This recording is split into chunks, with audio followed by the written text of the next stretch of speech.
I was driving through the rural South, navigating the winding roads that seemed to stretch on forever. The GPS had led me astray, and I found myself lost in the heart of nowhere. The sun was setting, casting a golden glow over the rolling hills and dense forests. As I rounded a particularly sharp bend, my eyes landed on something that made my skin crawl. Etched into the trunk of an ancient oak tree stood a symbol that seemed to be staring back at me. It was as if it had been carved into the bark itself, the lines and curves twisting together in a way that defied explanation. I slowed my car, feeling a shiver run down my spine as I took in the sight. The air around me seemed to grow colder, the shadows deepening into dark, foreboding pools. I pulled over, my heart racing with anticipation, and got out of the car to take a closer look. The symbol seemed to be pulsing with a malevolent energy, as if it was alive and watching me. I couldn't help but feel that I had stumbled upon something sinister, something that didn't belong in this world. I took a photo of the symbol with my phone, hoping to capture its essence before leaving it behind. As I stood there, the wind began to pick up, rustling the leaves and sending shivers down my spine. I knew then that I had to leave, to get as far away from Oakwood Hill as possible. But something kept me rooted to the spot, as if I was being drawn into the heart of some ancient, malevolent force. The weeks later, I stumbled upon an online forum where users share strange stories and symbols from their travels.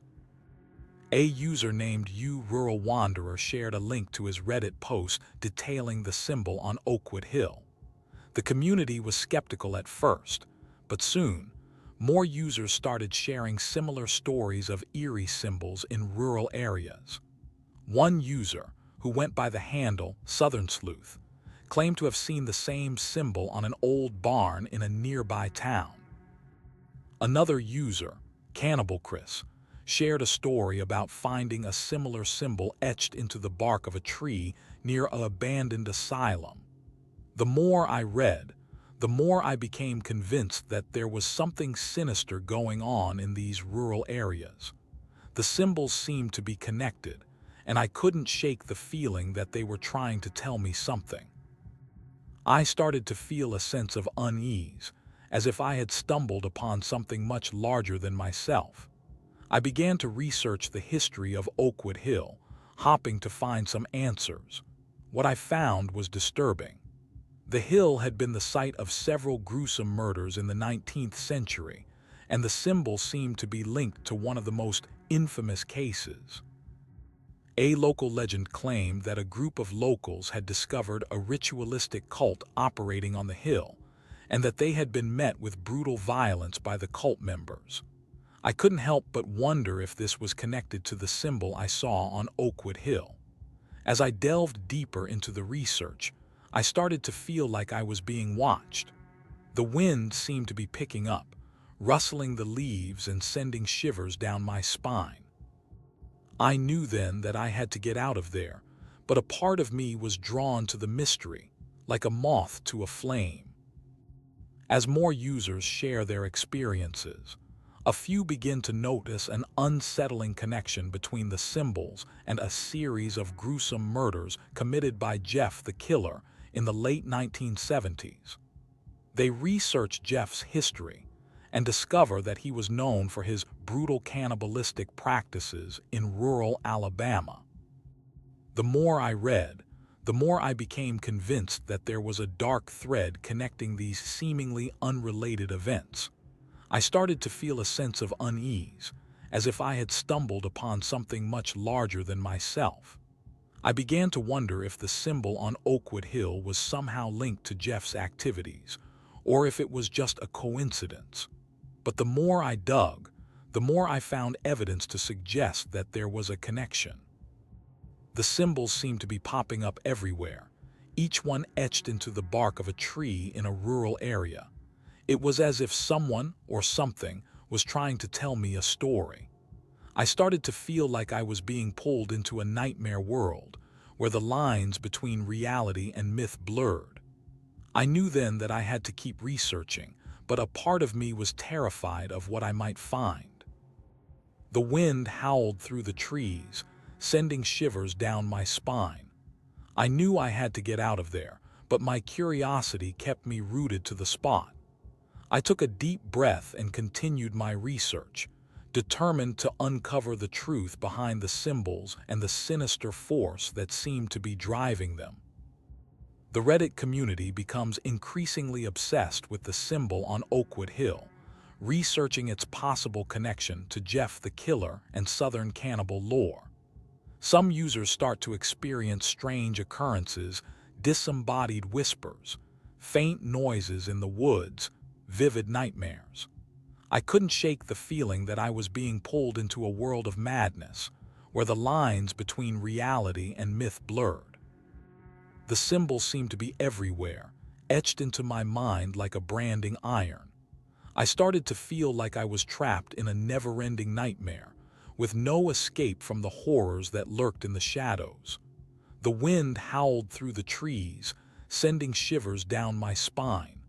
I knew then that I had to keep researching, but a part of me was terrified of what I might find. I took a deep breath and continued my research, determined to uncover the truth behind the symbol and the sinister force that seemed to be driving it. As I delved deeper into the lore, I stumbled upon an old book titled The Cannibal's Bible. The cover was worn and faded, but the title seemed to leap off the page like a warning. I opened the book, and a musty smell wafted up, carrying with it the scent of decay and rot. The pages were filled with strange symbols and illustrations, each one more disturbing than the last. I knew then that I had stumbled upon something truly sinister, something that threatened to consume me whole. But I couldn't look away, transfixed by the horrors that lurked within the pages of the Cannibal's Bible. One user, u/true Cannibal fan, uncovers an urban legend about a group of locals who were accused of cannibalism back in the 1950s. The story hints at a darker history behind the symbol on Oakwood Hill, but it's unclear if it's true or just a myth. As I read through the thread, I couldn't shake the feeling that there was something sinister lurking beneath the surface. The legend spoke of a group of people who had been obsessed with the occult and had made a pact with a dark entity to satiate their desires. They were said to have conducted twisted rituals in the woods, using human flesh as part of their ceremonies. The symbol on Oakwood Hill was supposedly one of these ritualistic marks, left behind by the cultists as a sign of their presence. I felt a chill run down my spine as I read through the story. It sounded like something out of a horror movie, but at the same time, it seemed all too real. The more I read, the more I became convinced that there was truth to the legend. But what if it was just a myth, created by some twisted individual with a desire for notoriety? Or what if it was true, and I was in danger because of my own fascination with the symbol? I couldn't shake the feeling that I was being watched, that unblinking eyes were trained on me from the shadows. The wind howled through the trees, casting eerie silhouettes on the ground below. I knew then that I had to get to the bottom of the mystery, no matter what it took. As the Reddit thread continues to grow, users start to receive messages from unknown accounts claiming to have knowledge about the symbol's origins. These messages become increasingly cryptic and menacing, making some users question whether they're dealing with real people or something more sinister. I started to feel like I was trapped in a never-ending nightmare where the lines between reality and myth blurred. The messages were always short and to the point, but they sent chills down my spine. "The symbol is not what you think it is," one message read. "It's just the beginning." Another message claimed that I had been marked for some unknown reason and that I needed to be careful. I tried to brush it off as a prank, but deep down, I knew it was more than that. The messages were too specific, too knowledgeable. It was like someone was watching me, waiting for me to make my next move. I started to wonder if I had stumbled into something much bigger than myself, something that threatened the very fabric of reality.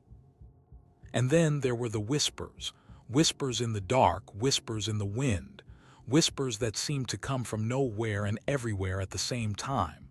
"You shouldn't have looked," one whisper seemed to say. "Now you'll never be able to look away." I knew then that I was in over my head. The symbol on Oakwood Hill had unleashed a darkness that threatened to consume me whole. You Rural Wanderer discovers an old newspaper article detailing a series of ritualistic murders in the rural South during the same time period as Jeff the Killer's crimes. The symbol on Oakwood Hill seems to be connected to these events, but the truth remains unclear.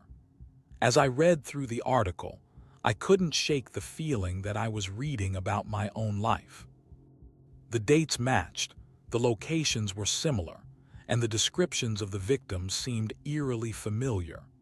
It was as if I had stumbled upon a dark mirror reflection of myself, a twisted echo of my own deepest fears. The article claimed that the ritualistic murders were linked to an ancient cult that worshipped an otherworldly entity, one that demanded human sacrifice in exchange for power and protection. The symbol on Oakwood Hill seemed to be their calling card, a sign of their presence. But was it? I couldn't help but wonder if this was all just a twisted conspiracy theory, or if there was really something more sinister at play.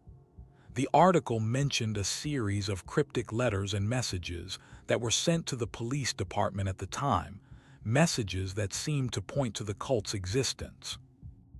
I felt a shiver run down my spine as I realized that these messages might be addressed to me or someone like me. The implications were terrifying. Was I being pulled into some kind of twisted game, one where the stakes were human lives? Or was this all just a sick prank, a desperate attempt to get attention? I didn't know what to believe anymore. As users delved deeper into the history of the symbol and Jeff the Killer, they started to notice a pattern of strange occurrences in their own lives, unexplained noises, movements out of the corner of their eye, and an intense feeling of being watched. The community became increasingly paranoid and uneasy. People began to whisper about curses and hexes, about ancient powers that were stirring once more. Some claimed to have seen shadowy figures lurking in the woods, while others reported finding strange symbols etched into their doors or windows. I couldn't shake the feeling that I was being pulled into some kind of sinister game, one where the rules were made up as we played along. The symbol on Oakwood Hill seemed to be at the center of it all, a twisted catalyst for this wave of chaos and fear. But what was its significance? Was it truly connected to Jeff's crimes, or was it just a random coincidence? As I scrolled through the comments and posts, I saw people sharing their own experiences, strange noises in the night, unexplained movements in their homes, and an unsettling feeling of being watched. It was as if we were all connected, like some kind of twisted web of fear and paranoia. And then, there were the rumors about Jeff's supposed return. Some said he had escaped from prison, while others claimed that he had never been caught at all. The truth, as always, remained elusive. But one thing was certain: I knew that I wasn't alone in my fears. There were others out there, people who shared my unease and my terror. And together, we might just be able to uncover the truth behind the symbol on Oakwood Hill. True Cannibal fan experienced a terrifying episode where he was confronted with the symbol on Oakwood Hill in person. He had been wandering in the woods, lost and disoriented, when he stumbled upon an ancient-looking door hidden behind a thick veil of foliage. As he pushed it open, a musty smell wafted out, and he was met with an eerie sight. The symbol etched into the wall, pulsing with a malevolent energy. True Cannibal fan's mind began to unravel as he gazed upon the symbol. He felt his grip on reality slipping, his senses dulled by an overwhelming sense of dread. The woods around him seemed to warp and twist, like a funhouse mirror reflecting his own sanity. As he stumbled backward, tripping over roots and fallen branches, you true Cannibal fan realized that he was not alone. Eyes glowed in the darkness, watching him with an unblinking gaze. The air grew thick with an otherworldly presence, making it hard for him to breathe. True Cannibal fan screams echoed through the forest, but they were drowned out by the sound of his own madness.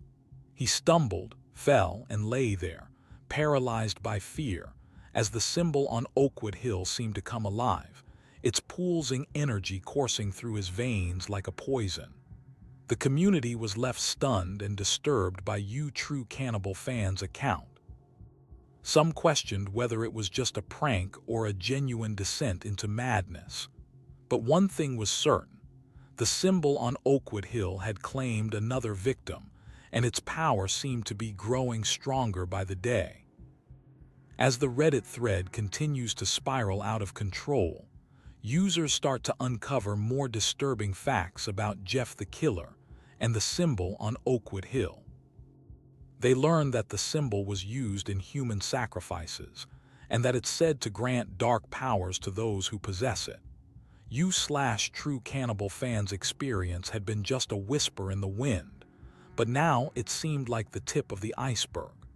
The community was shocked to discover that Jeff's killer had used the symbol to summon an ancient evil, one that had driven him mad with power and greed. But that was only the beginning. As users dug deeper, they found evidence of a cult-like following surrounding the symbol, a group of fanatics who believed that by possessing the symbol, they could unlock secrets of the universe. Oakwood Hill investigator stumbled upon an ancient text that spoke of the symbol's origins. It was said to have been created by a powerful sorcerer who had made a pact with dark forces to grant him ultimate power. The sorcerer had been consumed by his own darkness, and his spirit had been trapped within the symbol, waiting for the next victim to unleash its horrors upon the world. As the thread continued to unfold, users realized that they were not just discussing a symbol or a killer, they were delving into the heart of madness itself. The symbol on Oakwood Hill was a doorway to a realm of darkness, one that threatened to consume them all. True Cannibal fan's screams still echoed in their minds as he lay there, paralyzed by fear. He had been a pawn in a much larger game, a game of dark power and manipulation. And now, it seemed like the entire community was being pulled into the abyss, one by one. As the community was left reeling from the realization that the symbol on Oakwood Hill had become a reality, it began to spread across rural America, infecting trees and buildings with its dark energy. Users started to experience terrifying hallucinations and visions, as if the symbol was seeping into their minds. Some even reported finding the symbol etched into their own bodies, a chilling reminder that they were no longer in control. Oakwood Hill investigator's eyes widened as he stared at his own reflection in the mirror. The symbol on Oakwood Hill had been staring back at him all along, waiting for the perfect moment to strike. He felt a creeping sense of dread as he realized that he was now a part of something much larger than himself, a dark and ancient power that would not rest until it had claimed everything. True Cannibal fan screams echoed in his mind once again, but this time they were joined by an eerie silence. The symbol on Oakwood Hill had silenced him, absorbing his screams into its own twisted realm of madness. As the days passed, users began to report strange and terrifying phenomena: buildings twisting and contorting like living things, trees screaming in agony, and the sound of whispers carried on the wind. It was as if the symbol's power was growing, spreading its dark influence across the land like a cancer. Panic room survivor locked herself indoors, desperate to escape the madness that had consumed her friends and neighbors. But even she couldn't escape the symbol's grasp. It was etched into the doorframe of her own home, staring back at her with cold and calculating eyes. She knew then that she was trapped, caught in a web of dark power from which there was no escape. The last user standing, you rural wanderer, is left alone as the symbol's influence spreads across the world. He is consumed by an eternal sense of dread, knowing that he's been a part of something ancient and malevolent. As he looks back on his journey, he realizes that terror is not just a tale, it's a way of life. The symbol's power had seeped into every corner of his being, infecting him with its dark energy. He could feel it coursing through his veins like liquid darkness, poisoning everything in its path. The world around him was twisted and distorted, as if reality itself was warping to accommodate the symbol's presence. He saw visions of ancient rituals, performed by cults that had worshipped the symbol for centuries. He heard whispers of forgotten knowledge, secrets that had been buried deep within the earth. And he knew that he was not alone. There were others out there, scattered across the globe, who shared his fate. They were the guardians of the symbol's power, keeping its dark influence alive and well. Rural wanderer felt a sense of despair wash over him as he realized that he would never be free from the symbol's grasp. He was trapped in an eternal cycle of terror, doomed to roam the earth forever, spreading fear and dread wherever he went. The thought was both exhilarating and terrifying, like standing on the edge of a precipice with nothing but darkness below. And yet, he knew that he had no choice. This was his fate, one that he would have to endure for all eternity. As the last remnants of sunlight faded from the horizon, rural wanderer stood tall, embracing the eternal terror that had become his existence. He knew that he would never be able to escape, but he also knew that he would never be alone. For in a world consumed by darkness, there was always another to share it with.